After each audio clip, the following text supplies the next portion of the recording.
hello to my YouTube subscribers, new subscribers, YouTube viewers, and my Twitter followers.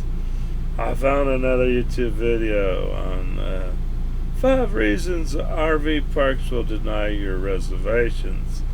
Ah, yes, this is a good one. Don't want to steal this person's video. It's Driving and Vibing is the channel I'm taking this from. I'm just gonna add to their video with my experience of being a full-time RVer for about 8 years now. Let's listen to see what happens to this person. I have had experiences at some RV parks about checking in and all that, but let's watch his video, and then if he hits one of the sore spots that I've had, I'll add to his comments here. Here we go.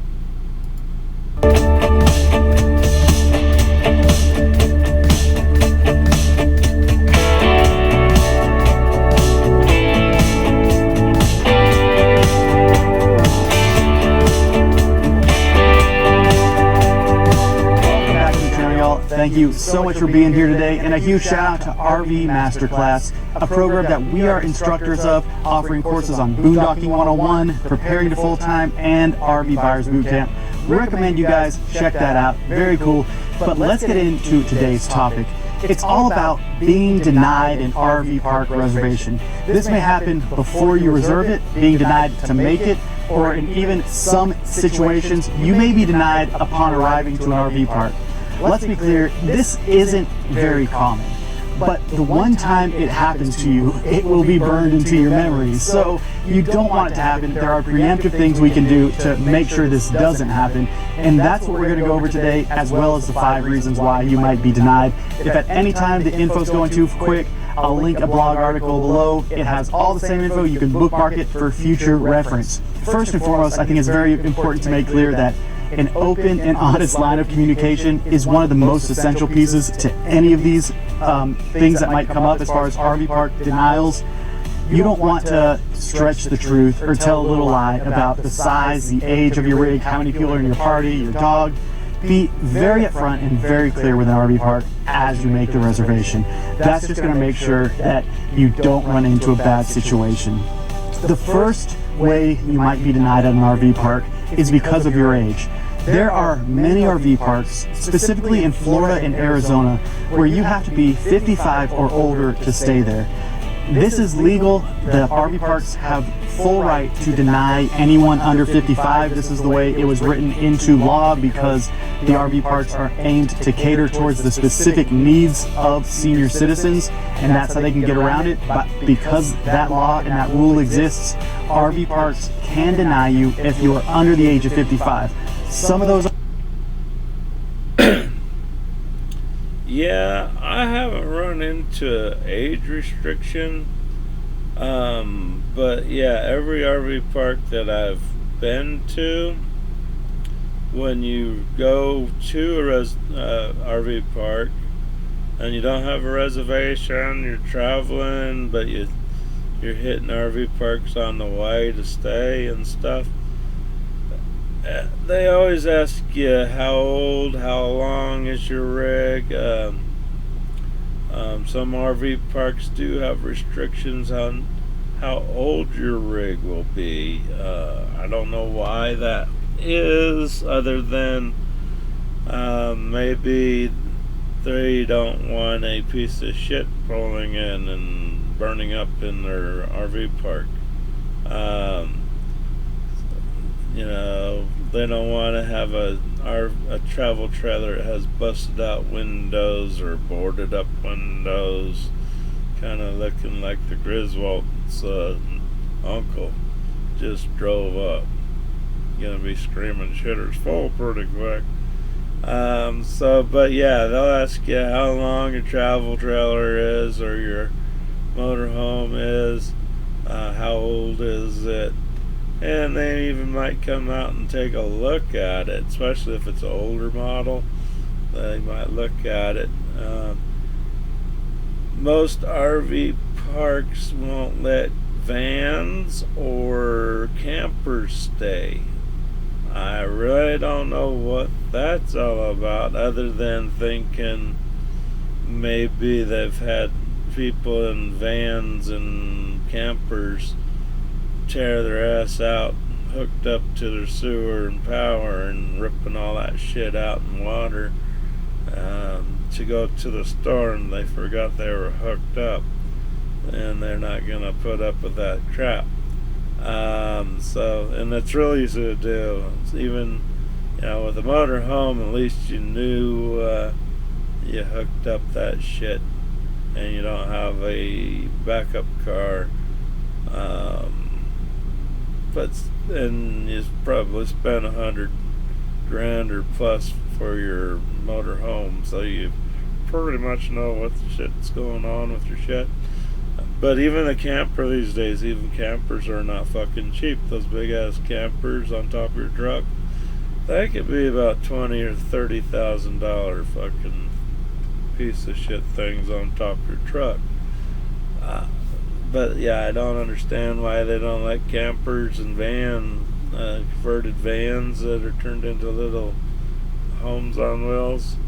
RV parks, some of them won't let those in, or pop-up trailers. They usually don't let the pop-ups in either. So yeah, you can run into some issues at RV parks. So let's see what this guy's going to talk about next here. RV parks that you might run across will allow you to stay there if a certain percentage of their guests are under the age of 55. But that's not even the rule either. They can just straight out deny you. And for us, we've stayed at over 55 parks before. It's been a fine experience. We definitely don't seek that out. But just keep that in mind as you're making RV park reservations. The second way you might be denied at an RV park is because of your RV's age. So not only your age is it that matters, it's also your RV's age. There's something called the 10-year rule that prohibits RVs that are 10 years or older from making a reservation or staying at an RV park. As you see behind us, our Airstream, 1979. Previously to that, we had a Fiberstream from 85. We've always been aware of the 10-year rule. Many of the times we've worked our way around it. With the 10-year rule, RV parks want to maintain the look of their facility and keep out the riffraff. So many RVers have an issue with this because 10 years is truly not that old. A 10-year-old RV can be very well maintained, and you would think that it was only 5 or 3 years old. And RVs are expensive, so not everyone has the money to go out and buy a new RV every 10 years. It's a controversial rule. We found that most of the time, if we want to make a reservation at an RV park that has this rule, they'll ask for pictures, we'll show them, they'll let us in. But it still gets underneath our skin, irks us a little bit, and it gives us a reason not to patronize those businesses. So keep that in mind. Usually on the website it's very clear that this rule exists. The next reason you may be denied an RV park reservation, and this can be very problematic upon arrival at times, is the breed of your dog. Many RV parks prohibit what they call aggressive dog breeds to stay at their campground. It all depends on their insurance policy. It's usually not because the RV park wants to have this policy, but rather the insurance policy that they're a part of prohibits certain breeds of dogs. This is one of the situations where I would say never try to sneak around this rule. You do not want to get to an RV park, have a reservation, get set up, stay for 2 days, only to have the manager come knock on your door and say, guys, you gotta leave, we can't have XYZ breed of dog here. Usually it's something like pit bulls, Dobermans, very stereotypical what they call aggressive dogs. Our dog River is a boxer mix, which... Yes, that's very true. If you have a larger dog like a Saint Bernard, pit bull, anything that's like gonna leave massive poops or kill people, most RV parks will just say nope, can't have that dog here. Sorry. But little dogs, your little lap dogs, basset hounds, things like that, are usually welcome. Most RV parks will have a dog run where you'll take your dog for it to go take a poop. This RV park on that doesn't have a dog run. They kind of let you walk your dog around the park. It's not recommend letting your dog run into somebody's spot and take a shit. Then you might got a foot on your ass and then have to take your poop with you. But you'll have to take your poop with you wherever that poop decides to come out. So it's better just to have your dog shit in your fucking hand than a foot stuck in your ass with a pile of poop in your hand because you let your dog shit in somebody's spot. That guy, if he wanted to have dog shit, he'd probably have his own dog. But if he doesn't have his own dog and you let your dog shit in his spot, he's gonna get airborne like a fucking airborne ranger and land on your neck. So I don't recommend you let your dog run loose at an RV park, and I really don't recommend you let your dog take a shit in somebody's space. I know it might happen accidentally. That's okay. Pick up the poop. The guy will be cool. But if you think the dude is sleeping and not looking, and you decide to walk off with that little loaf of shit on his spot, uh-oh. Be watching out for a turd hitting you in the back of the head, man. Because it ain't cool. Alright, let's listen to some more dog talk. Sometimes can be considered too big if they have a weight limit, but it's never been a huge issue. But I would definitely keep an eye on it and never try to work your way around it. If an RV park even seems like they'll have a problem with your dog being there, I would recommend getting a site at another RV park and not even trying to work your way around that rule, because they will ask you to leave if the dog was misrepresented upon the reservation creation. So keep in mind, your dog's breed can be a factor. The number 4 reason why your RV may be denied, and this is going to happen in this situation once you get to the RV park, and it would be very unfortunate, is that your RV is leaky and needs external maintenance. So no one wants to see an RV leaking, because the first thing we're all going to think of is that it's your black water leaking, whether it's your black, your gray, or maybe just condensation from your air conditioner dripping down. Be aware that a leaky RV is going to raise red flags for an RV park.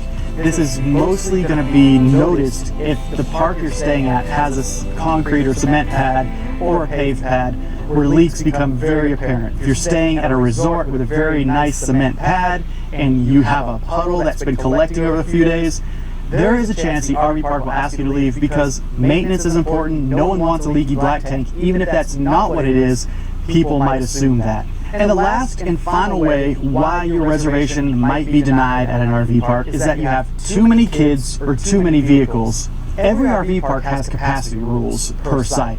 It might be 4, it might be 6, it might be 8. You have to check with the policy. Most likely it'll be found online what the capacity for each site is. So if you're having 6 people stay with you, make sure that's what you communicate to the RV park upon the reservation being made. The other situation would be that RV parks allow more than 4 people per site, but they charge per guest after that. Don't try to ease your way around that rule. Be very clear and either pay that rate or don't have as many people on the site. So overall, these things are not likely to happen. If you're honest and have open communication with the RV park, they're even less likely to happen. So just know the rules upon booking and make sure that you're upfront with the RV park managers. Thank you for watching this video. I hope you liked it. Give it a thumbs up. Also, remember, I got that article linked below. If you want to bookmark this or share it with your friends, you can click that link and save it to your web browser. All right, guys, we'll see y'all next time. Later on.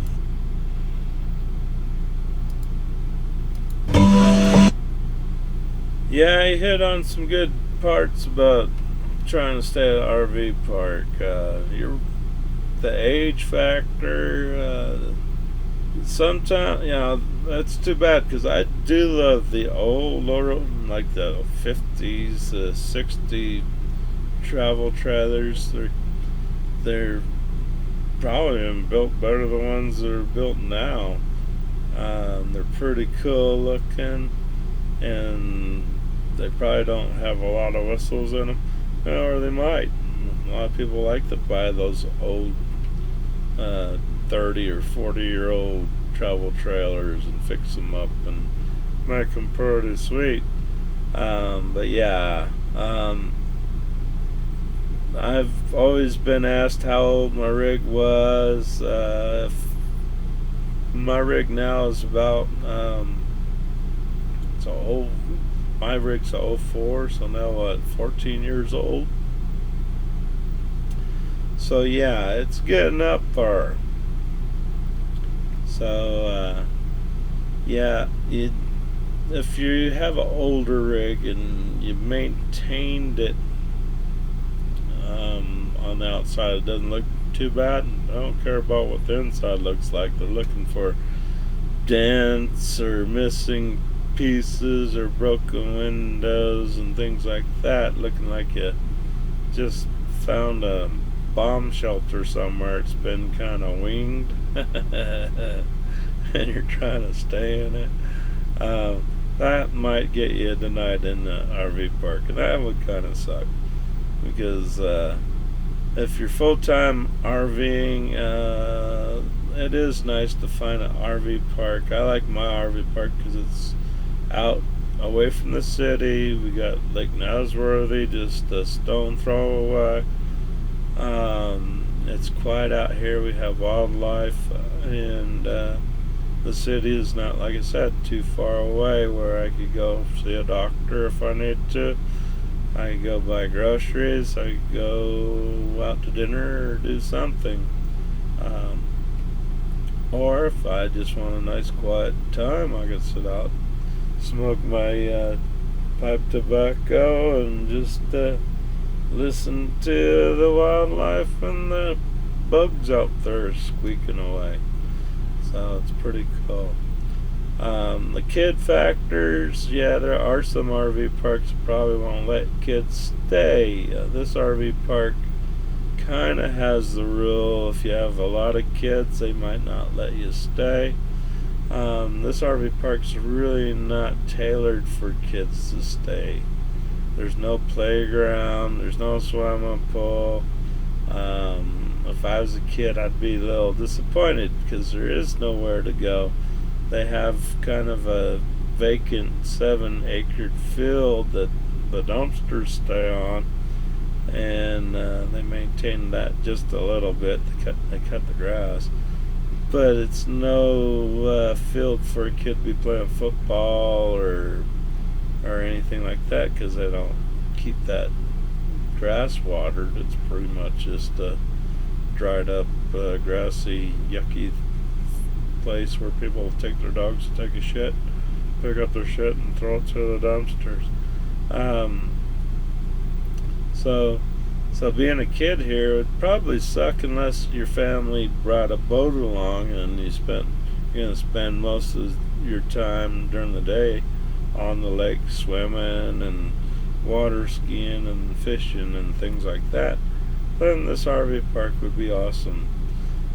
But just to hang around at the RV park as a kid would kind of really suck. Because, like I said, we don't have video games, we don't have anything like that unless you bring your own video games, which you could do that and have it in your rig and drive your parents insane. So, so there you go.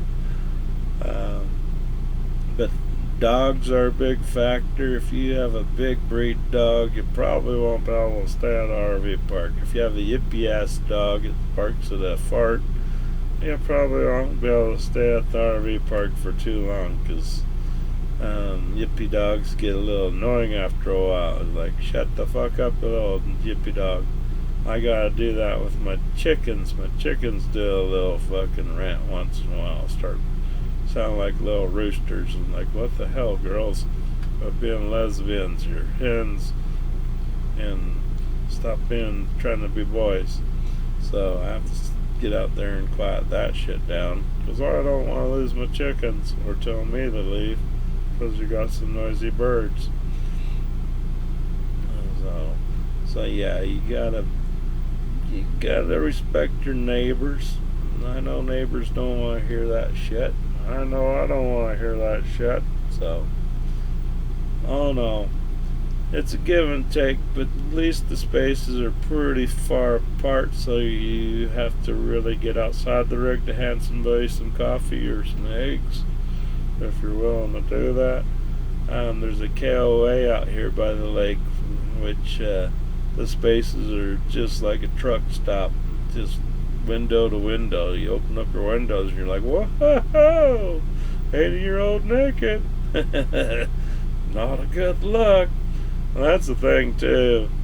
When I first got my rig, I think I was 45 when I first bought this rig. I bought this rig when I was 45. I quit my job, bought this travel trailer, not to live in, but to stay in until I got on my feet, new job in Vegas and so forth. But when I did my big journey into a new life, I picked the wrong time. That was about 10 years ago when the economy crashed and homes market crashed, everybody losing jobs, and everybody was living in their cars, living underneath the freeways because they couldn't pay rent.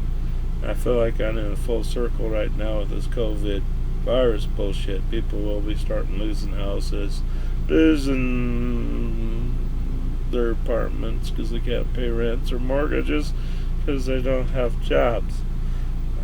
Hopefully not. I'm hoping to God not. I don't want to see that shit again because really made me humble though.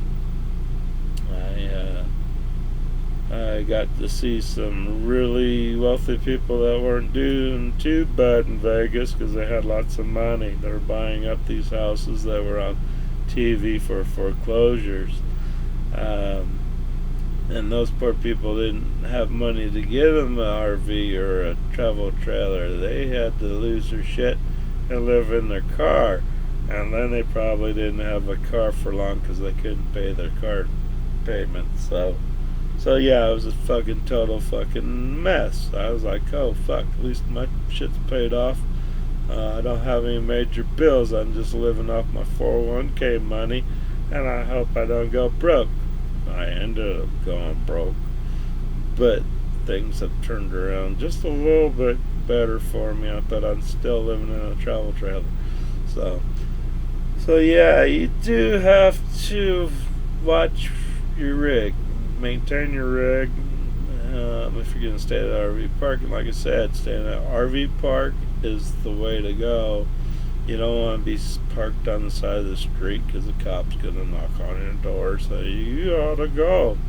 We don't let people camp in the city. Sorry, you gotta go way out into the county and find a dirt road somewhere. So yeah, it's a pain in the butt. But if your situation where you're lost your job and you're able to get you a travel trailer, that's a good investment. But hopefully you'll have enough money that you could find a reasonable RV park. RV park prices range a whole big deal. That just depends on what kind of amenities and perks the RV park offers. 24-hour security, that's not cheap. They gotta hire people to be security guards to try to protect your shit, and that's not guaranteed they're gonna keep your shit from walking off at an RV park. Swimming pools and hot tubs, that's a big insurance risk. Somebody could get drunk and drown in the pool, or bust their ass and break a leg, or break their head trying to dive in the pool. So that's a big insurance risk. So their prices go up for that crap. Maybe they give you a free little donut and coffee in the morning at the office, just a little appreciation. Well, that shit ain't free. You're paying it with your rent. So the less amenities you could get away with, no swimming pool, no fitness center, no bathhouses, no perks and shit, the lower the rent will be. But hopefully, when I first got here, rent here was like $200 a month. Now it's $400 a month if you take care of your grass and pay your electric. They do have another higher rate where they'll take care of the grass and you pay part of the electric, and they pay a little bit of your electric too. So you could kind of ask them, you're a full-time RVer, you plan to stay here a while, what kind of rates do you offer? And you might have a split system like this RV park has, saying, well, it all depends on what you want to do. Take care of your spot, your grass and stuff. You cut it when it needs it, and I don't have to come up and hire somebody to cut it behind you because you won't do it. This will be the rate. But if I have to go hire somebody to cut your spot for you, this is what I charge, and la-di-da, you go from there. So yeah, so you do have to ask them the rates. They have monthly, they have weekly, daily, and all that kind of crap, and those rates vary. So there you go. Alright, well, good luck on RVing and RV parks. Like I said, not all RV parks are alike. Some will be full of old folks, some will be full of partiers, but I'm saying, with my experience of full-time RVing, most people, when I moved to Vegas first time in my rig, thinking, I always wanted a travel trailer. This is going to be awesome. I'm going to find some people in their 30s or 40s, or at least my age, and we'll be able to party and have a good time because I'm single. And I got to Vegas and found out, what did I do? I'm staying at an old folks' home. Most people in Arizona Charlie's RV park were retired people from Canada that came down for the winter to stay in Vegas, and then in May they packed their shit and went back to Canada to enjoy the nice summers up there. So yeah, it was a big change of neighborhood, bunch of gray hairs. But now I'm starting to be a gray hair myself, so I'm kind of fitting in with the RV crowd. But no, you're not going to find 20-year-olds and 30-year-olds with RVs unless they're drug dealers or something that are out for a party and can afford that kind of money to get a good travel trailer. So, and if you want a young person that probably has a beat-up old piece of shit travel trailer, you'll find those people at Slab City in California, and that's like living in a fucking shithole. If you talk about living on top of fucking dump or something, go to Slab City. That would be the place to stay. That would suck. So yeah, all the younger people are the kind of hippie freaks that can't afford the RV park. They want to live off the world for free, do their doping and their drinking and partying and just raising hell. Wouldn't want that for shit. I'll stay at the RV park and get that kind of crap out of my hair. I did all that shit when I was younger. I don't need to do it when I'm fucking old. Alright, well, thanks for watching, everybody, and thanks driving and vibing. That was a pretty good video. It's pertinent. People do want to stay at RV parks, and I do recommend you stay at RV parks.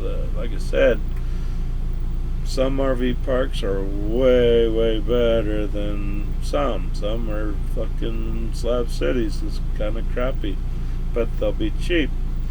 Some RV parks are kind of like staying at the Ritz, real fancy. You got a lot of amenities, a lot of perks, 24-hour security. Pretty much might even have a golf course next door or something. So all depends on what kind of lifestyle you want. But if you just want to get on your feet, find you another job, live in your travel trailer without getting hassled, find you a reasonable RV park. It ain't gonna kill you with rent, or might have a better rate for you so you can save some money, and then finally you'll be able to hook up your rig.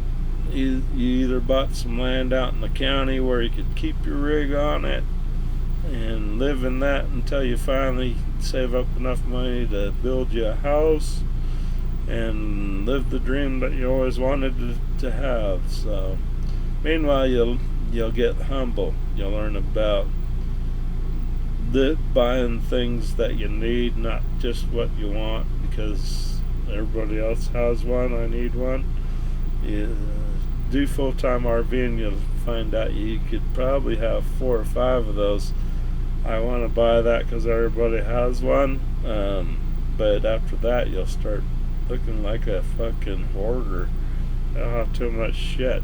You'll have too much shit in your fucking rig, and you'll be tripping over crap. And you're getting pissed, going, damn it, man, I got too much shit.